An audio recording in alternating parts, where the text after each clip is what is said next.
Hello.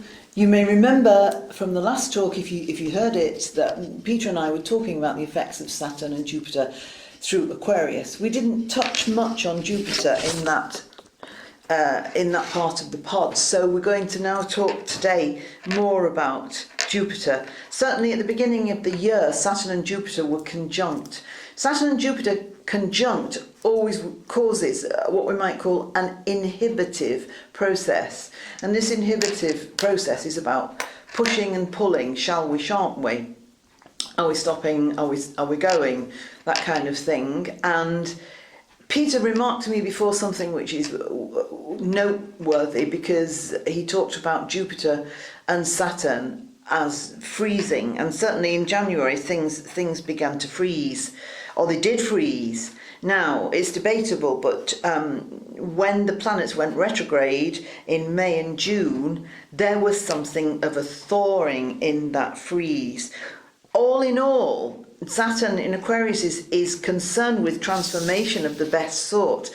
It's concerned with the integrity of transformation, but the inhibitive process that happened in the first months of the year would affect all matters, personal, transpersonal, national, and so on. Certainly the economy, and everything to do with the economy and the knock-on effect of the economy. The way we see it, late December, there's a square between Saturn from Aquarius to Uranus in Taurus, and this is either breakdown or breakthrough. But Peter is going to just outline the third ray, which is one of the 7 rays, and it's important. All the rays are important, although they're neglected because people don't really talk about them that often. But the third ray, and how Aquarius is synonymous with the third ray, or Saturn is synonymous with the third ray. Okay, let's set the picture. Saturn, which has gone retrograde, is very much the energy of consolidation, isn't it? And when it goes retrograde, things seem to go, consolidation goes haywire. And obviously, I mentioned the phrase deep freeze because with Jupiter you have a river as a symbol, a flowing symbol, and when that goes retrograde you have the river stopping, or the flow coming to a stop. And when it comes together with Saturn, it's a deep freeze. Especially in Aquarius. Especially in Aquarius, because Aquarius rules the flow of anything. The flow of water, circulation, the flow of fire, the flow of air, and anything to do with the flow. So Saturn does represent this halting of life, which we have seen over the past 18 months, 2 years. And when Jupiter retrogrades along with Saturn, it's a very unwelcoming energy. It's something of a thaw to what would be deadlock, yes, but it's static in a way. Jupiter direct rules visitors.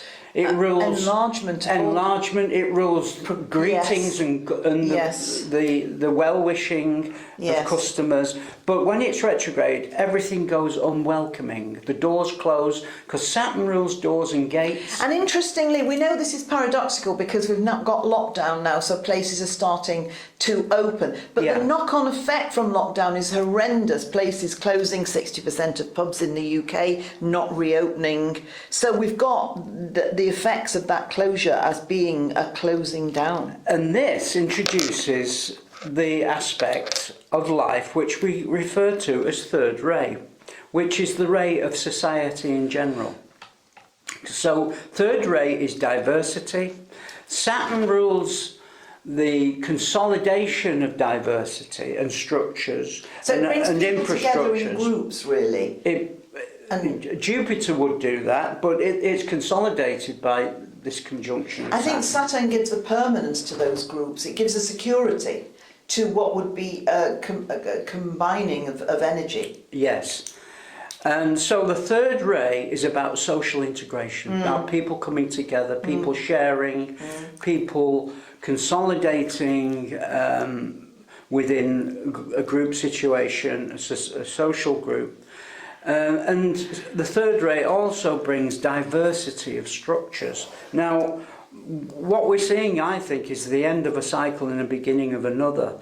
And so we're going to see a lot of new diversities and new structures being built, figuratively speaking. Well, this is why I'm saying at the end of December, it begs the question of whether this is breakdown of structures to become dissolute or to become extinct, or breakthrough of structures to remodel themselves, reinvent themselves. And a lot of people are doing that within business and within a lot of endeavours. And one of the aspects, again, of Saturn and the third ray is no matter how many times things are broken down and re-established, the third ray helps with the adaptability to those new structures. Yes. And also the resilience. Yes. Because there's been a lot of talk about businesses going under, individuals. Well, businesses are going under. Individuals scraping a living together. Terrible poverty in some places. So these new cycles, hopefully, that will come in the next 12 months, 2 years,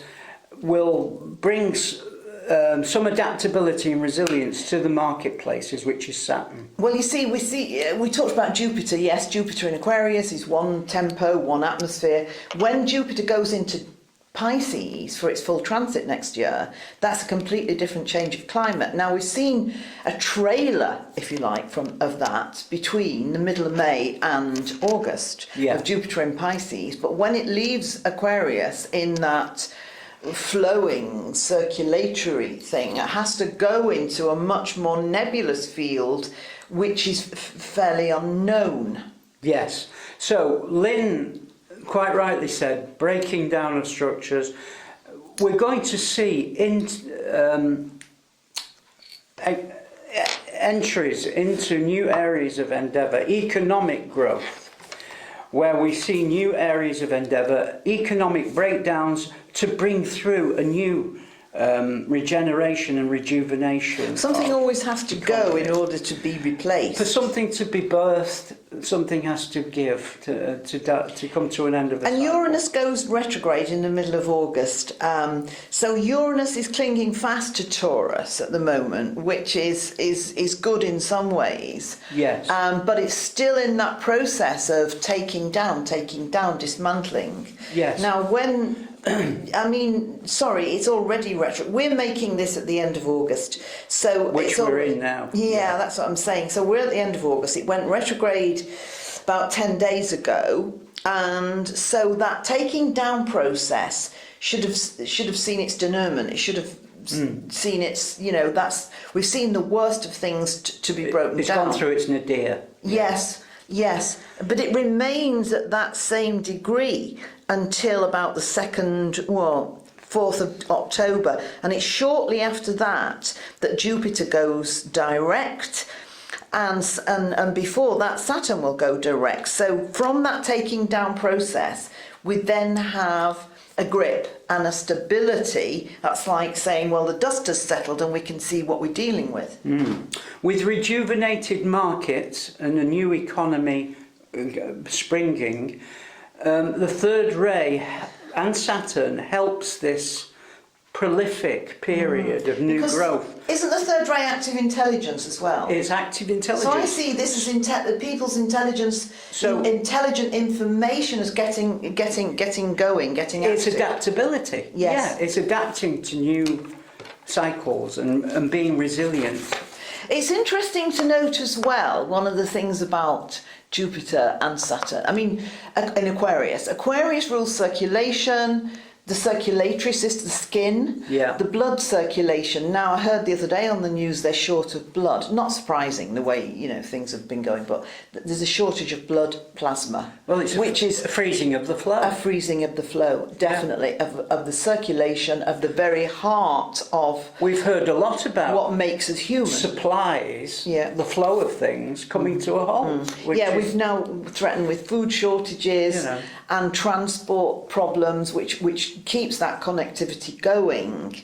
But hopefully, see, at the end of the year, December, it begs the question of what is going to happen. But something that's a dismantling process by Uranus retrograde in Taurus, which we talked mostly about full before, on when you. Is going to bring in, I think, more iconoclasms. We saw last year, or 18 months ago, the Colston incident in Bristol, where they brought down the statue.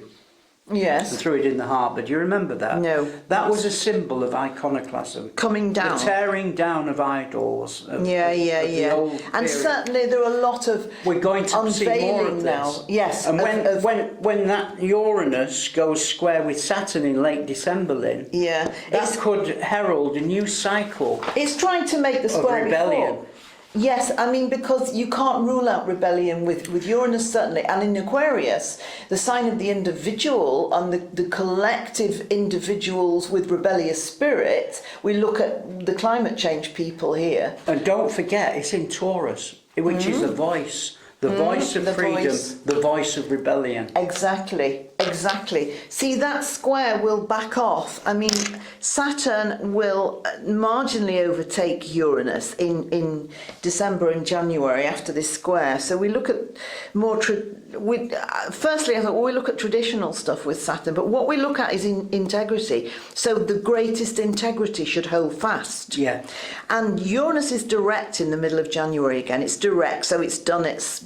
It's the most positive thing that we can say about Uranus squaring Saturn is it will bring eventually a redesigning of structures. Yeah. Redesigning is Uranus. Because it brings structures is Saturn. But because before the structures comes the idea, and Aquarius is about ideas and ideology and the flow of them. Yeah. Yes. It is about everything begins with an idea. Everything begins with a mindset. Yeah, mentality is flowing usually, but this Saturn conjunction of retrogrades here, Jupiter and Saturn retrograde, has brought down. There's been a lack or a deep freezing, as I said before. I think it's of the mentality. The freeze becomes a thaw with the retrogrades, but the freeze itself has caused the damage. And then the thaw is like, can you say in a thaw, you look at the damage that results from things when they're over wet or there's no substance within them. Saturated. It's not, certainly January would not be, December and January would not be a good time to begin a business, to start a business, but it would certainly be a good time to rekindle or revolutionise an existing business. We're certainly living in a time of uncertainty and insecurity, but through this will come a new birth of securities and certainties. It's definitely. Yes, I mean, people refer to the Great Reset. I don't know what to think about that. Some people say we're going back to the 1950s. I would say we're not careful, we'll be back in the 1850s. Reset is Uranus, isn't it? Yes. So, and it's a reset of values when it's in Taurus. Yes, it is. It is a reset of values, and everything then, all the personal planets, Venus and Mars in spring of 22 are in Aquarius, so they're like tying up the loose ends and putting the flourishes and the final touches onto certain things that have been rebirthed between December and January. February to October this year, you saw Saturn go round in a loop, so it's like almost a corral, a catchment area of things that needed to be made fast, to be made good, to be anchored, to be tested, to see if they could be relied on. And so therefore we look at November, December as being, right, that's the testing period over, this is what we can do within these parameters. Yeah, definitely.